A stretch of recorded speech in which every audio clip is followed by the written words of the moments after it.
It's just after 6 o'clock on a quiet Tuesday evening in Damascus, Arkansas.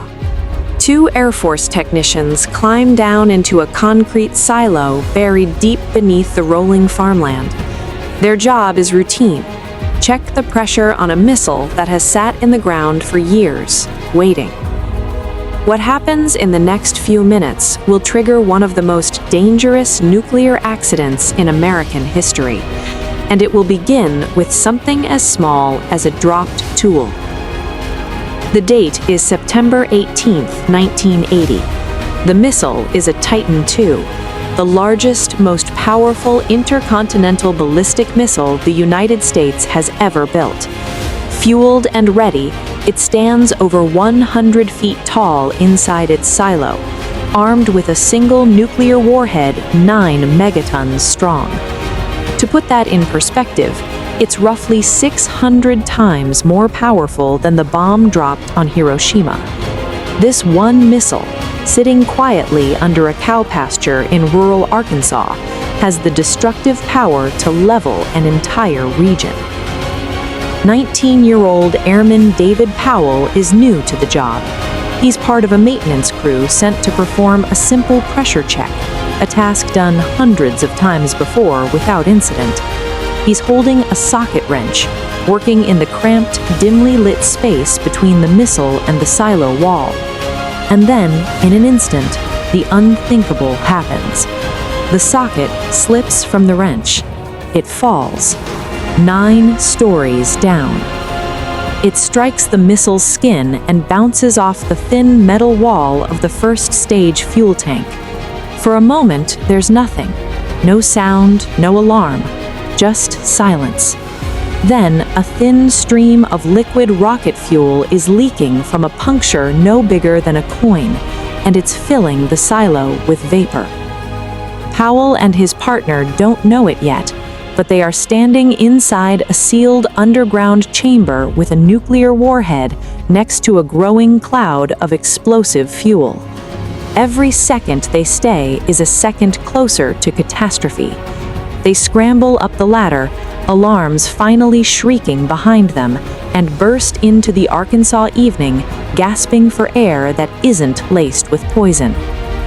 Above ground, the response begins, but so does the confusion.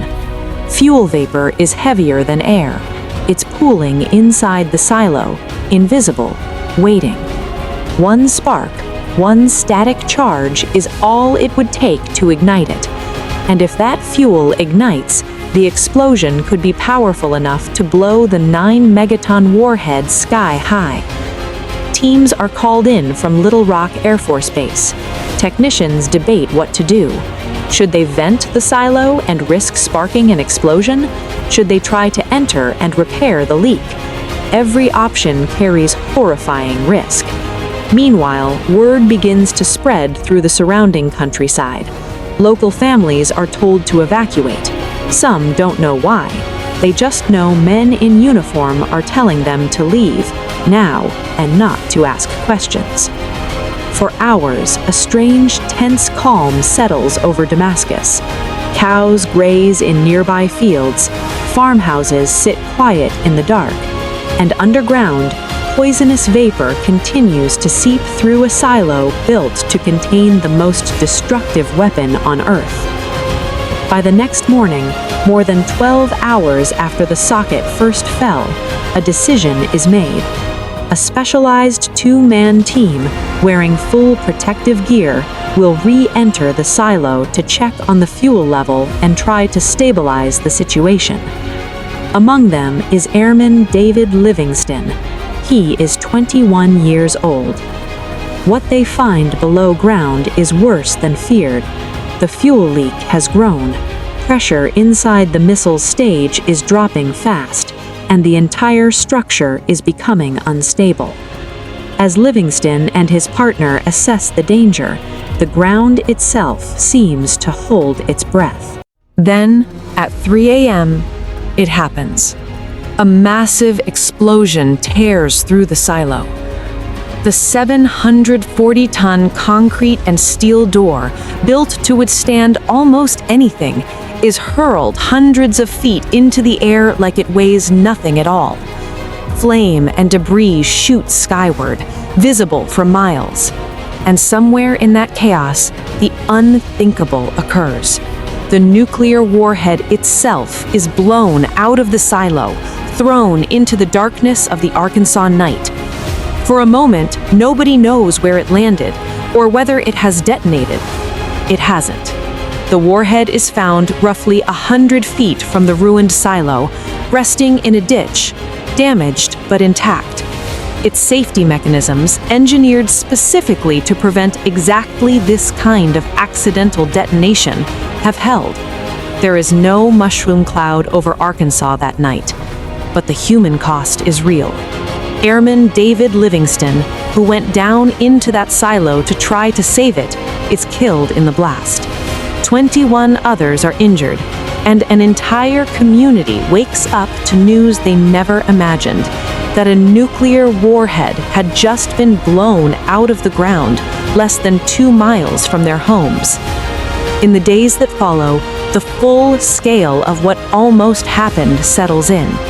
Investigators determined that if the fuel explosion had been slightly different, if the warhead had been struck just right, or exposed to intense enough heat, a partial nuclear detonation was not just possible, but plausible.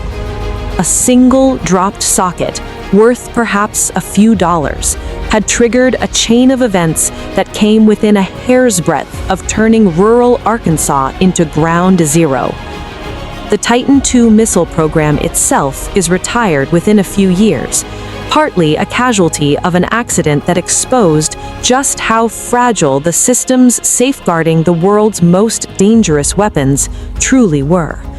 The incident becomes a case study, a warning etched into military history about the terrifying gap between human error and unimaginable consequence. Today, the silo at Damascus sits abandoned, sealed beneath a quiet Arkansas field, its scars mostly hidden from view. Few passing by would ever guess what almost happened there. But for one night in 1980, the fate of an entire region rested on inches of ruptured metal, a handful of desperate decisions, and the quiet heroism of men who walked into the dark not knowing if they would walk back out. It's a sobering reminder that the line between safety and catastrophe is sometimes no wider than a falling wrench, and that behind every button, every silo, every weapon built to end wars, there are always only human hands.